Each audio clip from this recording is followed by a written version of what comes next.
مسلم league نون ایک بڑی جماعت ہے اور جو اس وقت ضمنی انتخابات ہوئے ہیں ان انتخابات میں آپ کی جماعت نے کامیابی حاصل کی ہے. تحریک انصاف مختلف وجوہات پر اپنے جو ان کی سیٹس تھیں ان پر بھی ہاری ہے, لیکن جو اس وقت جماعت بند گلی میں ہے اس کی وجہ بہت سارے لوگ یہ بلیو کرتے ہیں کہ جو آپ کا اسٹیبلشمنٹ کے بارے میں جو ایک رویہ ہے اور وہ آپ ایک ایسی جگہ پہ آ گئے ہیں کہ ایک ڈیڈ لاک ہو گیا, آپ ہیڈ آن ہو گئے ہیں. اس میں آپ نہیں سمجھتے سیاسی طور پر آپ کو اس وقت, جب کہ یہ خبریں بھی چل رہی ہیں کہ شاید جو پاکستان کی ملٹری قیادت ہے یا عمران خان صاحب کی حکومت ہے, بہت سارے ایشوز پر they are not on the same page.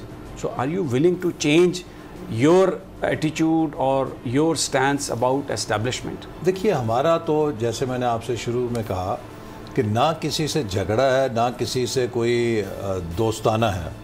ہم تو چاہتے ہیں کہ ہم سب پاکستانی ہیں, ہم مل کر اس ملک کی معیشت کو مضبوط بنانے کے لیے کام کریں. سمیع صاحب, تاریخ کے اندر جتنی بڑی امپائرز جب زوال پذیر ہوئی ہیں, Roman empire, Ottoman empire, Mughal empire, کوئی بھی آپ دنیا کی بڑی امپائر لے لیں, اس کی ڈاؤن فال کی ایک ریزن تھی آبادی کا بوجھ, بڑے دفاع کا بوجھ اور سکڑتی ہوئی معیشت. جب آپ کی معیشت آپ کے دفاع اور آبادی کا بوجھ نہ اٹھا سکے تو وہ ریاست زمین وہ جو کہتے ہیں کولیپس کر جاتی ہے. پاکستان آج اس مقام پہ پہنچا دیا گیا ہے.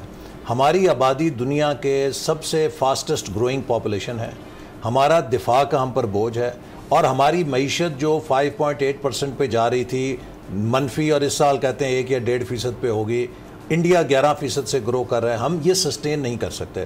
لہٰذا ہمارا جو سلوشن ہے, ہم یہ کہتے ہیں کہ اب بجائے یہ جو ہے نا پیچ ورک کرنے کے بھی اس کو پکڑ کے ادھر کر دو تو ایک نئی حکومت بنا لو, ادھر اس کو نکال کے ادھر کر لو, یہ اس قسم کی چیس بورڈ سے ملک میں سٹیبلٹی نہیں آئے گی. پاکستان کو اب ایک ری سیٹ چاہیے اور وہ ری سیٹ ایک نئے الیکشن کے ذریعے ہو سکتا ہے. اسی سسٹم میں رہتے ہوئے نیا الیکشن ہونا چاہیے. بالکل آئین کے تحت ایک نیا الیکشن ہو اور ایک کوڈ آف کانڈکٹ ہو تمام سٹیک ہولڈرز کے درمیان کہ وہ اپنے اپنے دائرے کار کے اندر کام کریں گے اور سب سٹیک ہولڈرز مل کے اس بات کو یقینی بنائیں کہ economy will be priority. Government نے تو الیکٹرل ریفارمز کی بات کی ہے. اگر الیکشن آپ نے کروانے جانا ہے تو گورنمنٹ تو کہہ رہی ہے کہ آئیے بیٹھیے الیکٹرل ریفارمز کرتے ہیں تاکہ کسی کو اس حوالے سے شک و شبہ نہ رہے. تو will you be willing to sit? اور اچانک سے ایسا کیوں ہو رہا ہے؟ ہاں دیکھیے, حکومت جو ہے 3 سال سے خاموش تھی. ہم نے 2018 کے بعد ایک کمیٹی بنائی جس میں کہا گیا کہ ہماری شکایات ہیں 2018 کے انتخابات میں, ان کا آپ جائزہ لیں اور آگے کے لیے اصلاح کریں. 3 سال حکومت نے اس کمیٹی کو مردہ خانے میں رکھا.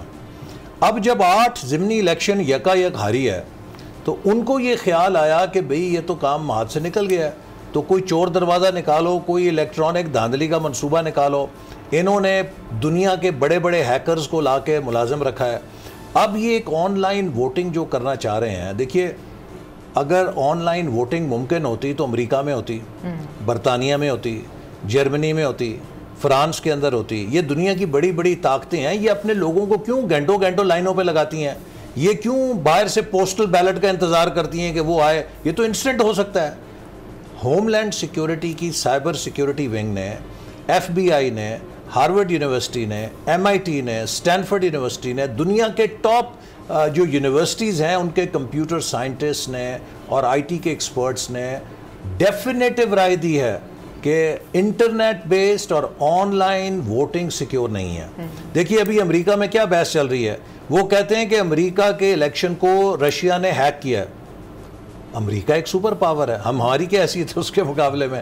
تو دنیا میں آج بھی لوگ یہ کہتے ہیں کہ جو محفوظ ترین بیلٹ ہے وہ پیپر بیلٹ ہے, چونکہ آن لائن کو ہیک کرنا بہت آسان ہوتا ہے. اچھا اب یہ جو الیکٹرانک ووٹنگ مشین کی بات کرتے ہیں کہ جی یہ تو آن لائن نہیں ہوگی, یہ تو ایک علیحدہ ہوگی, لیکن اس کے اندر سرکٹ تو ہوگا نا, اس میں چپس تو ہوں گے, اس میں سافٹ ویئر پروگرام تو ہوگا, جس کی کسٹڈی میں وہ مشین ہوگی. آپ اس بات کو نہیں کر سکتے اگنور کہ کوئی 10-5 ہزار مشینوں کے اندر ایک اسپیشل چپ لگا کے